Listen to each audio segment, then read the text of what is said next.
Changes across their defense. Earlier this week, Dallas traded away defensive end Everson Griffin to Detroit, and yesterday 2 cuts were made. Two-time Pro Bowler Dontari Poe and defensive back Daryl Worley were both released. Jerry Jones wouldn't answer any questions about Poe kneeling during the anthem, but did say Poe was cut for being consistently overweight and for his lack of production. So Shannon, do you believe Jerry had, nothing to do with Poe's kneeling? It was just about his weight, that his release had nothing to do with the kneeling?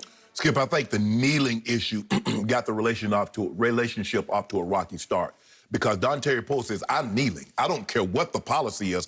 I'm kneeling. And I think that rubbed Jerry, because we know what Jerry's stance was on the anthem.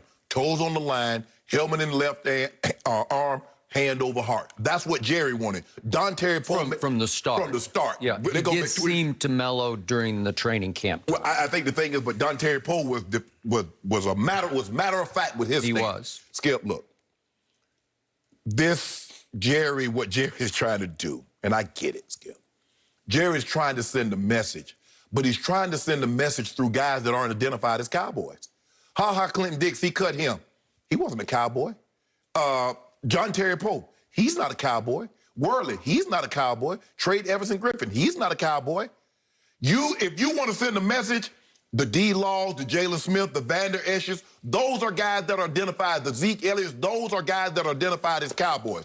Skip, look, it's hard. I played 14 years, and I know guys that were overweight, but they were producing, and coach never said a thing about their weight. Totally agree. Now, I've seen situations where guys were underweight. Mm-hmm. Yeah. And guys, we losing. Well, son, you got to do better. You got to do better. Totally agree. This is what this is about. Now, he made it, Dontari Poe is low-hanging fruit. He made it very easy. Now, Jerry says he's 30, 40 pounds. Now, they list the guy at 340. And looking at his contract, Skip, from what I was reading in the paper, they had weight clauses in his contract. Well, if you got to put that kind of stuff in the contract, you already know. Just go ahead and let it go. Skip, the man he was 340 at 21, 22. So what you think, he going to lose weight as he gets older? Mm. And remember I told you, Skip, I said, Skip, I'm really not seeing I am not seeing Dontari Poe.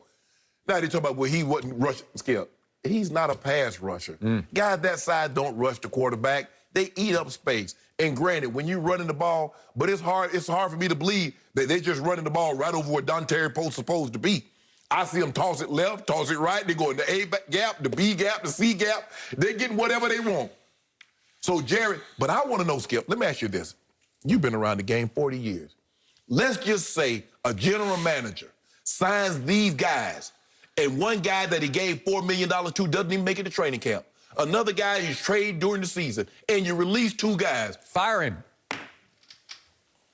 At least put him on the hot seat. Skip, Bill Polian lost his job because he didn't get an adequate backup. You're saying Jerry is the GM. Yes, thank you. Yes. So the owner is never going to find a general manager because that's him. Correct. Jerry, you made these. All you went for names. Because, Skip, you keep bringing it up a lot. Oh, Pro Bowl. But these guys, Dontari Poe is a long time removed from the Pro Bowl. Gerald McCoy is a long time removed from the Pro Bowl. Clinton Dix is a long time removed. And I told you, I said, Skip, Everson Griffin, yeah, he went to the Pro Bowl, but the guy was available in August. That should give you a little indication right there. Jerry, you brought all these guys on. This is on your watch. This happened to you. This don't send a message because none of these guys are identified as Cowboys. They were on the Cowboy team, but they're not identifiable Cowboys. Okay, I hear everything you just said, but I have a different perspective on this. I have been trying to explain this to you for several days, and now I have ample proof of my theory. Jerry Jones is in an all-out rebuild on the fly here. Jerry Jones is trying to save the 2 coaches that he hired. He's trying to prop them up by getting rid of all the naysayers in the locker room. All these negative quotes that Jane Slater had, they're all coming from the defensive side of the ball. And I believe most of them are emanating from veteran free agents that Jerry Jones brought to the Cowboys this year. Why was I so ecstatic about my new improved defense going into this year? Why? Clinton Dix did make a Pro Bowl. It was back in 2016, but he knows Mike McCarthy because he played for Mike McCarthy, and I thought at least we'll have some stability at one of the safety spots. Okay. At least you'll have one guy out there who actually knows how to play safety.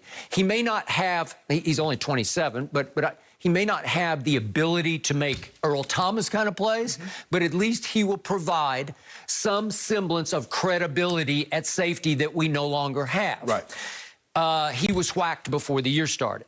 And I was like, huh? He's gone?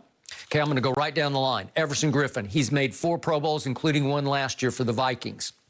The Lions wanted him because he has bedeviled the Lions. Right. He has, what is it, 16 sacks in 19 games. It's pretty good. All of a sudden, Everson Griffin isn't cut. He's traded to the Lions. Right. Dontari Poe, you brought him up. He has made 2 Pro Bowls in his past, but they were long ago, 13 and 14. But he was brought in to stuff the run. Stop it. Space eat. All you need to do is anchor the defensive front. Right. Gerald McCoy was also brought in to do similar. Those are going to be the 2 new tackles. Right. Dontari Poe weighs 340 pounds. He's always weighed 340 pounds, and I get the weight clauses, but if we go back to Vince Wilfork, who anchored the Patriots defense, he's just gigantic. He's 350. Right. Snacks Harrison, you remember, he anchored a bunch of defensive lines. Big Ted Washington. Oh, Big Teddy. Oh, Lord have mercy. I played with Teddy. I know. Just a huge human being. We saw Vita Vea that now he's hurt, but the Bucs are trying to replace him. He's 350. Right. It's just run stuffing because you almost need to be fat to do that job. Yes. But you have to be in shape enough to be able to last for 4 quarters. Right. And maybe he wasn't, but I'm with you. The anthem had little to nothing to do with it. In fact, I think Jerry enjoyed the question, and his response was, I understand your question, and I'm deliberately not going to answer it about the anthem because he's saying this is just a football issue. Right. This is a weight issue. He liked that the anthem got brought up because he'd like people to say, oh, maybe it's just about the anthem for Jerry. It still sticks in his craw. And maybe it does a little bit. But right now what sticks in his craw is they are the worst defense in the history of the franchise, and they are dead last stopping the run. They're 2 and 4, 2 and 5. 5. Okay, 2 and 5. Let's just say, for the sake of argument, they're 5 and 2. And Dontari Poe weighs 370. Is he released? Absolutely not. Absolutely not. Okay, let me continue down the list. Brandon Carr. They brought him in. They put him on the practice squad first, but they were transitioning him to safety. Now, he never made a Pro Bowl, but would you believe, this is an amazing stat to me. Do you remember his rookie year was 2008? Yeah. Since then, since the first game he ever played in the National Football League, he'd started every game he'd ever played for every team he was on, including last year's Ravens, who had the 3rd best in points allowed defense, and they went 14 and 2. Okay? Started all 16 games for the Ravens. So he had 192 straight starts. Is that credible? Yeah. Sure it is. I told you that a source very close to the team told me last week he openly clashed with Mike Nolan over the scheme that he was trying to institute. That it's like, what? And because he openly defied him in front of other players, he got cut before the season started. He was going to be another credible safety. I'm not saying he's a great player, but at least you have credibility. Well, the thing is, Skip, when you new on the job, when you got a new system, you got to get rid of those bad apples. Okay, so he had to go. I got it. But I'm saying all these guys, I think, were becoming bad apples. They're all newcomers who are saying, what the hell are you doing? That are vets. Yeah, right? All of them vets, including Darryl Worley. Now, I get you. Number 28, every time I looked up, he was chasing somebody, right? Yep. I'm with you, but he was a 3rd-round pick in 2016 for the Carolina Panthers out of West Virginia, and he started 11 games his rookie year, 14 his next year, and then for the Ravens, 9 games his first year at the Ravens, and then 15 last year. He has credibility in the league, and he comes in, and I'm pretty sure he was bucking the system, saying, I don't get it. I don't understand what you're asking us to do when you're asking us to do it, and clearly he was just lost half the time. Okay, the one X factor here was Gerald McCoy. I love Gerald McCoy.